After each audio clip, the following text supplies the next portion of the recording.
Welcome to Telugu రాజ్యం. ప్రస్తుతం మనతో పాటు సీనియర్ రాజకీయ విశ్లేషకులు మామిడి గిరిధర్ గారు ఉన్నారు. ఆయన సుదీర్ఘకాలం పాటు రాజకీయాలని ప్రత్యక్షంగా పరిశీలిస్తూ రాజకీయ పార్టీలతో వైఖరిని సునిశ్చితంగా పరిశీలిస్తూ ఉంటారు.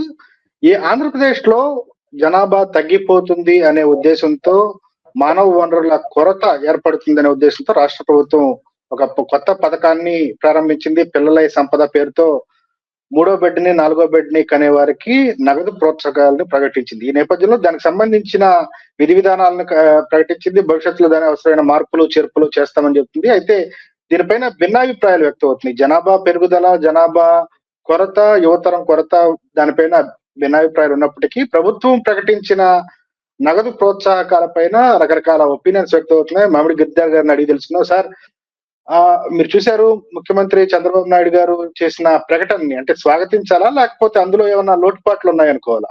నమస్తే అండి, మీకు మీ ప్రేక్షకులందరికీ నా నమస్కారాలండి. తప్పకుండా అద్భుతమైనటువంటి డెసిషన్ అండి, నేను పూర్తిగా సమర్థిస్తాను. దీన్ని అందరూ స్వాగతించవలసినటువంటి విషయం ఇది. మనకు దేశాలు పురోగతి చెందే కొద్దీ జనాభా సంఖ్యలు పడిపోవడం అనేది మనం చూస్తున్నాము. దాన్ని మనకు ఇంగ్లీష్ లో ఒక పదం ఉంది, TFR అంటారు, టోటల్ ఫర్టిలిటీ రేట్ అంటారు. ఒక సగటు స్త్రీ, మహిళ, ఆవిడ జీవిత కాలంలో ఎంతమంది పిల్లల్ని కంటుంది ఒక సమాజంలో అన్నది ఒక సైంటిఫిక్ స్టడీ ఉంది. దాంట్లో 2.1 పిల్లలు యావరేజ్ ఆవిడ కంటే కనుక ఆ సమాజం స్థిరంగా ఉంటుంది. దాన్ని రీప్లేస్మెంట్ రేట్ అని పిలుస్తారు. 2.1 కంటే కనుక ఎక్కువ పిల్లల్ని కంటే కనుక జనాభా వృద్ధి చెందుతుంది, అంతకంటే తక్కువ కంటే కనుక జనాభా క్షీణిస్తుంది. ఇదే సైన్స్ ఏం చెప్తుందంటే 1.4 యావరేజ్ కంటే తక్కువ పిల్లల్ని కనేటువంటి సమాజంలో ఆ సమాజాన్ని ఎవరు బాగు చేయలేరు, సర్వనాశనం అయిపోతుంది, దాన్ని మళ్ళీ రివర్స్ చెయ్యలేరు అని ఆ సైన్స్ చెప్తుంది. మనం ఈరోజు చాలా క్లిష్ట పరిస్థితుల్లో ఉన్నాము. ఈరోజు మన దేశం యావరేజ్ 2 ఏళ్ల క్రితం ఇచ్చినటువంటి యావరేజ్ 1.93లో ఉన్నాం. అంటే ఆల్రెడీ 2.1 నుంచి క్షీణదశ మొదలైంది. దాంట్లో మనకు చూస్తే కనుక ముస్లింలు 2.1%, వాళ్ళు జస్ట్ రీప్లేస్మెంట్ రేట్ లో ఉన్నారు. నెక్స్ట్ సెన్సస్ వచ్చేసరికి వాళ్ళ సంఖ్యలు కూడా పడిపోయేటువంటి ప్రమాదం ఉంది. క్రిస్టియన్స్ 2, అలాగే హిందువులు 1.6లో ఉన్నారు. కాబట్టి ఇవంతా కూడా 1.4 కంటే తక్కువ పడిపోయిందంటే, ఎస్పెషల్లీ మనకు అర్బన్ ఏరియాస్, పట్టణాలలో 1.5, 1.6 మధ్యలో ఉంది. గ్రామాలలో 2.2 దాకా ఉంది. ఓవరాల్ యావరేజ్ దేశంలో 1.93. ఇది శుభ పరిణామం కాదు. జనాభా సంఖ్య పడిపోయిన దేశాలన్నీ సర్వనాశనం అవుతూ మన కళ్ళెదురు కనిపిస్తున్నాయి. గత చరిత్రలో కూడా అలాగే జరిగింది. పేదరికంలో ఉన్న దేశాలు జనాభా పెంచుతారు. ఎప్పుడైతే వృద్ధి చెంది సమృద్ధి చెంది వాళ్ళకు ధనం వస్తుందో పిల్లల్ని తక్కువ కనడం మొదలు పెడతారు. ఇది ఒక ప్రపంచంలో ఉన్నటువంటి చరిత్రలో మనం చూసినటువంటి పరిస్థితి. ఈరోజు యూరోప్ లో కావచ్చు, లేదా మనకు ఈస్ట్ ఏషియాలో కావచ్చు, లేదా మనకు అమెరికాలో కావచ్చు, కెనడా, ఆస్ట్రేలియా, ఇక్కడంతా కూడాను పిల్లల సంఖ్య గణనీయంగా పడిపోతుంది. G20 దేశాలలో సౌదీ అరేబియా, సౌత్ ఆఫ్రికా 2 మినహాయించి మిగతా 18 దేశాలు కూడా 2.1 కంటే తక్కువ యావరేజ్ ఉన్నాయి. దాంతో ఇబ్బందులన్నీ వస్తున్నాయి. చైనాలో మనకు తెలుసు, 1 చైల్డ్ పాలసీ అప్పుడు మావో జెడాంగ్ సమయంలో పెట్టి 2 పిల్లల కంటే కనుక కఠినంగా శిక్షించేవాళ్ళు, చాలా ఇబ్బందులు పెట్టేవాళ్ళు. దాంతో ఈరోజు అక్కడ పరిస్థితి ఏమైందంటే, వాళ్ళు కూడా మనలాగే ఏషియన్ దేశం కాబట్టి మగపిల్లవాడు కోసం చూసుకుని, ఒక పిల్లవాడైతే మగపిల్లవాడు చూసుకొని ఆడపిల్లలను కనకుండా, ఆడపిల్ల కనుక వాడు గర్భంలో ఉంటే కనుక దాన్ని గర్భస్రావం చేసుకుని వాళ్ళు మగపిల్లల్నే కన్నారు. ఈరోజు రమారమి ఒక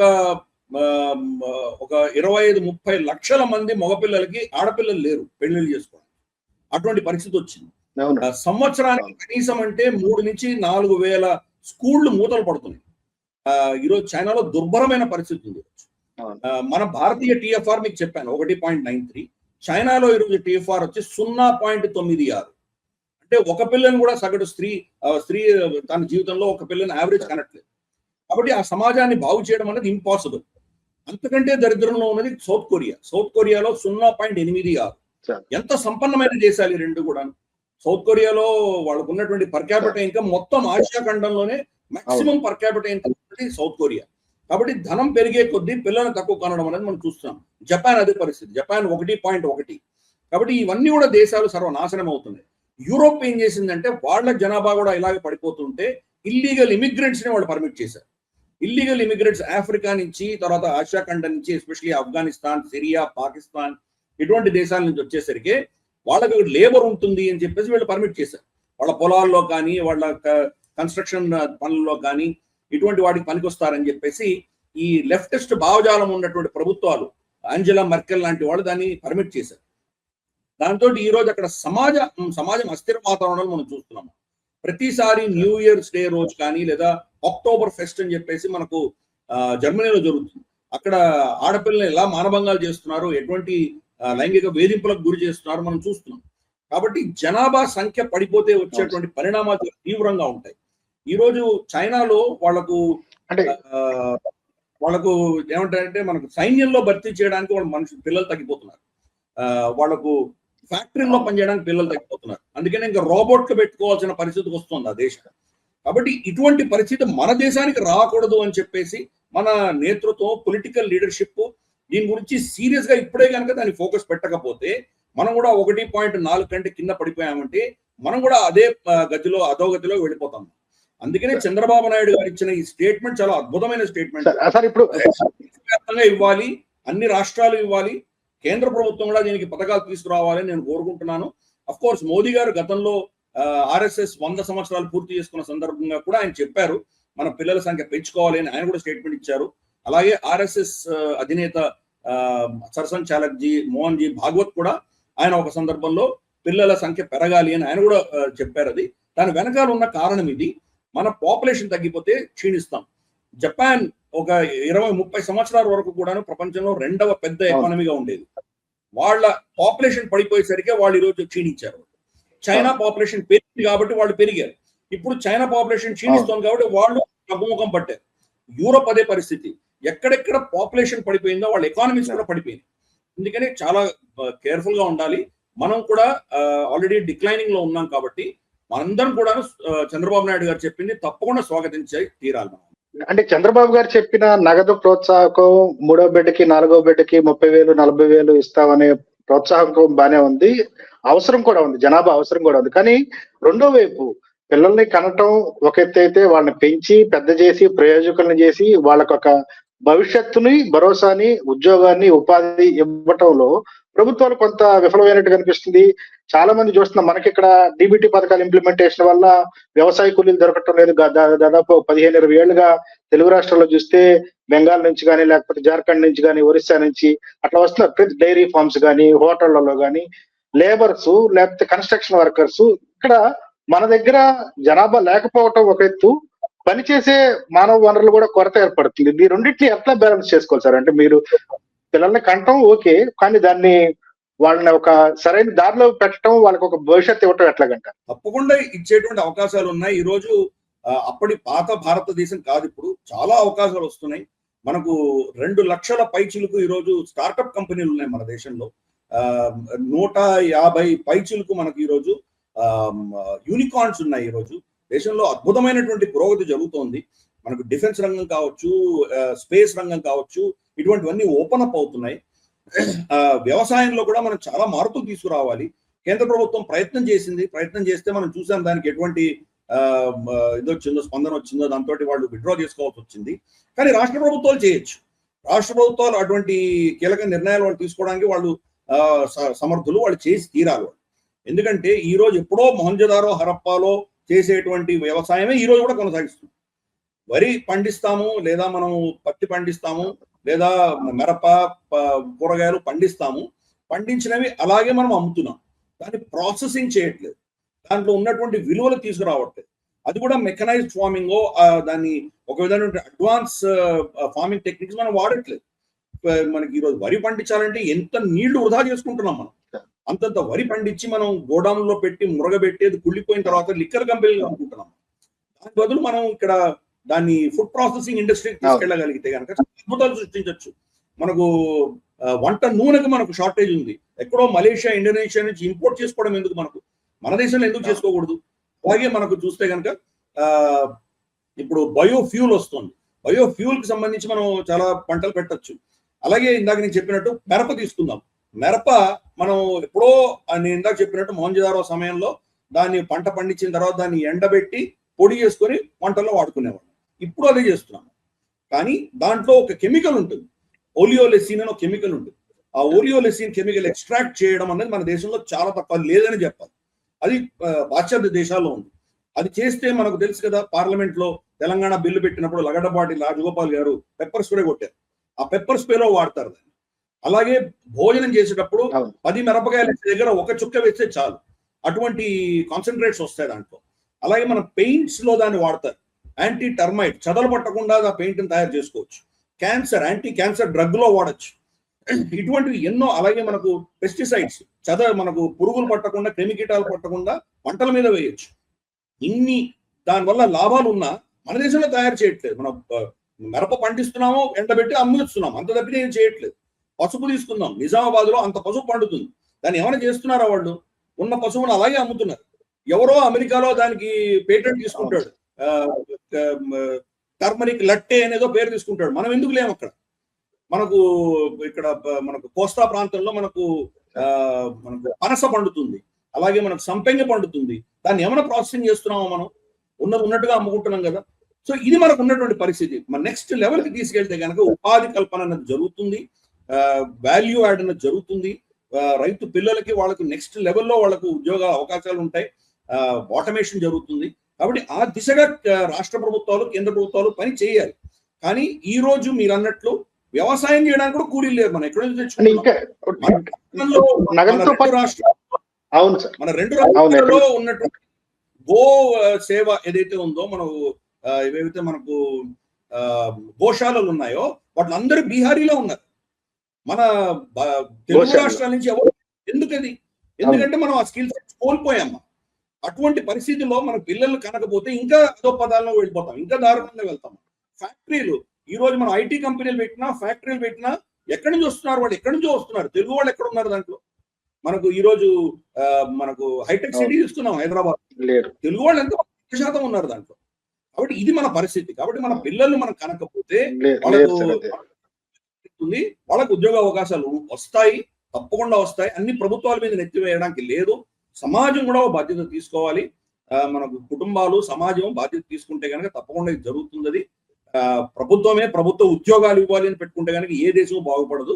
మన ఎకానమీ అద్భుతంగా వెళ్తోంది. కాబట్టి నెక్స్ట్ లెవెల్కి తీసుకువెళ్ళేటువంటి ప్రయత్నాలు రాష్ట్ర, కేంద్ర ప్రభుత్వాలతో సహా కుటుంబాలు, సమాజం కూడా చేయాలి. నగదుతో పాటు ఇంకేదన్నా ప్రోత్సాహకాలు అవసరం అంటారు సార్? ఇప్పుడు ఫెర్టిలిటీ రేట్ బాగా తగ్గిపోతుంది. మనం సిటీల్లో చూస్తున్నాం, ఉద్యోగాలు, స్ట్రెస్, సంతానోత్పత్తి సామర్థ్యం లేని జంటలు ఫెర్టిలిటీ కోసం లక్షలు ఖర్చు చేయాల్సి వస్తుంది.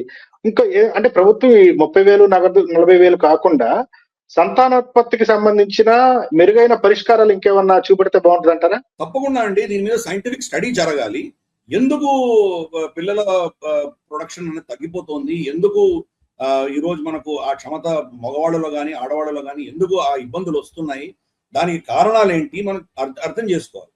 మనకు డీప్ స్టేట్ అని మనం ఎప్పుడు వింటూ ఉంటాం. మనము వాళ్ళు హెన్రీ కిస్సింజర్, రాక్ఫెల్లర్ ఫౌండేషన్, వీళ్ళ ప్రాఫిట్స్ 60 దశకంలో 70 దశకంలో వీళ్ళు నిర్ణయించినవన్నీ కూడాను ఇప్పుడు అవి బయటకు వచ్చాయి. వాళ్ళ అఫీషియల్ సీక్రెట్స్ యాక్ట్ పోయిన తర్వాత అవన్నీ కూడా వికీలీక్స్ అన్ని బయటపడ్డాయి. దాంట్లో వాళ్ళ ఉద్దేశం ఏంటంటే 400 సంవత్సరాల క్రితం భూమి మీద ఎంత జనాభా ఉందో అంత జనాభానే ఉండాలి, అంతకంటే ఎక్కువ ఉండడానికి వీలు లేదు అని చెప్పి వాళ్ళు పెద్ద స్కీమ్ వేశారు అప్పట్లో. అందుకనే మావో జెడాంగ్ అమెరికాకు వెళ్ళిన తర్వాత మళ్ళీ తిరిగి వెళ్ళంగానే 1 చైల్డ్ పాలసీ తీసుకొచ్చాడు. దాని ఏమి ఇన్ఫ్లుయెన్స్ ఏందో మనకు తెలియదు. అలాగే మన దేశంలో కూడా కుటుంబ నియంత్రణ ఆపరేషన్లు అన్నవి అప్పుడు మొదలైనవి, 70 దశకంలోనే మొదలైనవి, 70 ఆ దశకంలో మొదలైనవి. సో దీనికి అంతటికీ కారణం ఏంటంటే కనుక ఆ డీప్ స్టేట్ పనిచేస్తుంది. మనకి ఇస్తున్నటువంటి వ్యాక్సిన్స్ లో ఎటువంటి దాంట్లో కల్తీలు ఉన్నాయో, ఎటువంటి కెమికల్స్ ఉన్నాయో మనకు తెలియదు. దానివల్ల వాళ్ళ ఉత్పత్తి శక్తిని ఎలా క్షీణిస్తుందో మనకు తెలియదు. దీని మీద సుదీర్ఘంగా రీసెర్చ్ చేయాలి. ఈ రోజు మన గవర్నమెంట్ హాస్పిటల్స్ అన్నిట్లో కూడా మనకు bill gates, Melinda gates foundation వాళ్ళు రీసెర్చ్ చేస్తున్నారు. బిల్ గేట్స్ ఒక డీప్ స్టేట్ అసెట్ ఆయన. కాబట్టి మన పిల్లల మీద వాళ్ళ డ్రగ్స్ అన్ని ఎక్స్పెరిమెంట్ చేసి ఏ దిశగా తీసుకెళ్తున్నారో మనకు తెలియదు. 90 దశకంలో 1990లో భారతదేశము, చైనా ఇద్దరు కూడాను రమారమి 30% అర్బనైజేషన్ లో ఉండిందమ్మా. పట్టణాల్లో 30% ఉండినారు, 70% గ్రామాల్లో ఉంది. ఈరోజు స్టోరీ కట్ చేస్తే ఈరోజు చైనాలో 65% నుంచి 70% పట్టణాలకు వెళ్ళిపోయింది. భారతదేశం ఇప్పుడు 50 నుంచి 50% వెళ్ళాము. అంటే ఇది ఒక కుట్రపూరితంగా అదే పనిగా చేస్తున్నారు. మొత్తం వనరులు పట్టణాల్లో పెట్టి గ్రామాలని ఖాళీ చేయించి ఇక్కడికి తీసుకువెళ్ళడం అన్నది ఒక కుట్రపూరితంగా చేస్తున్నారు. మీరు గూగుల్ సెర్చ్ చేసి చూడొచ్చు, మన ప్రేక్షకులు కూడా చూడొచ్చు. 15-minute cities అన్న కాన్సెప్ట్ వాళ్ళు తీసుకొచ్చారు. నిమిషాల కంటే మీరు ఎక్కడ వెళ్ళడానికి వీల్లేదు. అసలు మీరు ఉన్న బిల్డింగ్ లోనే అన్ని ఉంటాయి. మీకు మాల్ ఉంటుంది, జిమ్ ఉంటుంది, థియేటర్లు ఉంటాయి, షాపింగ్ ఉంటుంది, అన్ని ఉంటాయి. మీకు అక్కడికి వెళ్ళడానికే మీకు అవసరం లేదు. మహా అంటే 15 కిలోమీటర్లు దాటి మీరు వెళ్ళాల్సిన అవసరం లేదు. అందుకనే గ్రామాల్లో మీకు ఏంటి పని? గ్రామాలన్నీ కూడా కబ్జా చేసుకుంటున్నారు. ఈ రోజు అమెరికాలో అందరికంటే పెద్ద రైతు ఎవరంటే కనుక బిల్ గేట్స్. రమారమి కొన్ని 2.5 లక్షల హెక్టర్ల భూమి అతను కొనుక్కున్నాడు. ఎందుకు? వ్యవసాయాన్ని చంపేయడానికి. వారు దాని ఉద్దేశం, దానికి రీసెర్చ్ చేస్తారు, చేసి కార్బన్ ఫుట్ ప్రింట్ అంటారు. మీరు ప్రదూషణ తీసుకొస్తున్నారు, పంట పండించడం వల్ల ప్రదూషణ అవుతోంది, మాంసం తినడం వల్ల ప్రదూషణ వస్తోంది. కాబట్టి మీరు మాంసము తినకూడదు, మీరు పంటలు పండించకూడదు. మరి ఏం చేయాలి? ఏం తినాలి అంటే క్రిమి కీటకాలు తినాలి. నేనేదో జోక్గా చెప్పట్లేదు, మీరు వెళ్ళి సెర్చ్ చేయండి. క్రిమి కీటకాలు తినాలి అని చెప్పేసి వాళ్ళు రీసెర్చ్ చేశారు. ఆ క్రిమి కీటకాల్లో మీకు రావాల్సినటువంటి క్యాలరీస్ వస్తే చాలు. 2, ల్యాబ్ గ్రోన్ మీట్. వాళ్ళు ల్యాబ్ లో మాంసం తయారు చేసి ఇస్తారు, అది మీరు కొనుక్కొని తినాలి. సో ఈ ఫుడ్ చైన్ కూడా వాళ్ళు కబ్జా చేసుకునేటువంటి ప్రయత్నం చేస్తున్నారు. అందుకనే గ్రామాలలో వ్యవసాయాన్ని చంపేయడానికి కోసం వాళ్ళు ప్రయత్నం చేస్తున్నారు. వాళ్ళు ఇస్తున్నటువంటి ఫర్టిలైజర్, కెమికల్స్ కానీ ఇవన్నీ కూడాను మన వ్యవసాయాన్ని ధ్వంసం చేస్తున్నాయి, భూసారాన్ని చంపుతున్నాయి. దానివల్ల పట్టణాలకి గతి లేని పరిస్థితిలో వలస వెళ్ళేటువంటి స్థితులు కల్పిస్తున్నారు. కాబట్టి ప్రభుత్వాలు మీరు అన్నట్లు తప్పకుండా వీళ్ళని గ్రామాల్లోనే ఉంచి గ్రామాల్లోనే వాళ్ళకు నెక్స్ట్ లెవెల్ వాల్యూ యాడ్ వచ్చే దిశగా ప్రయత్నాలు చేయాలి. వాళ్లకు పిల్లలు పుట్టడానికి కావాల్సినటువంటి వసతి కలిగించాలి. పిల్లలు వాళ్ళు తల్లిదండ్రులు ఉద్యోగాలకు వెళ్ళినప్పుడు వాళ్ళకి కావాల్సినటువంటి రక్షణ, ఎకో సిస్టమ్ అన్నది ప్రభుత్వం దాన్ని ఫోకస్ చేయాలి. ఇవన్నీ చేస్తే గానీ మనం దీన్ని తట్టుకోలేము. లేకపోతే మనం కూడా మన పాపులేషన్ క్షీణించి మన ఎకానమీ పడిపోతుంది, మన సమాజం కూడా అన్యాక్రాంతమయ్యేటువంటి ప్రమాదం. Right sir, thank you. చాలా విలువైన సమాచారాన్ని ఇచ్చారు. హలో, తెలుగు రాజ్యం ఛానల్ చూస్తున్నారా? సామాజిక, రాజకీయ, జీవన చిత్రణే తెలుగు రాజ్యం. అతిశయోక్తులు, అసత్యాలు ఉండవు. రాజకీయ కోణం కాదు, ప్రజా కోణమే కొలబద్ద. తెలుగు రాజ్యం వీక్షణ మీ ఉత్తమ అభిరుచికి నిదర్శనం.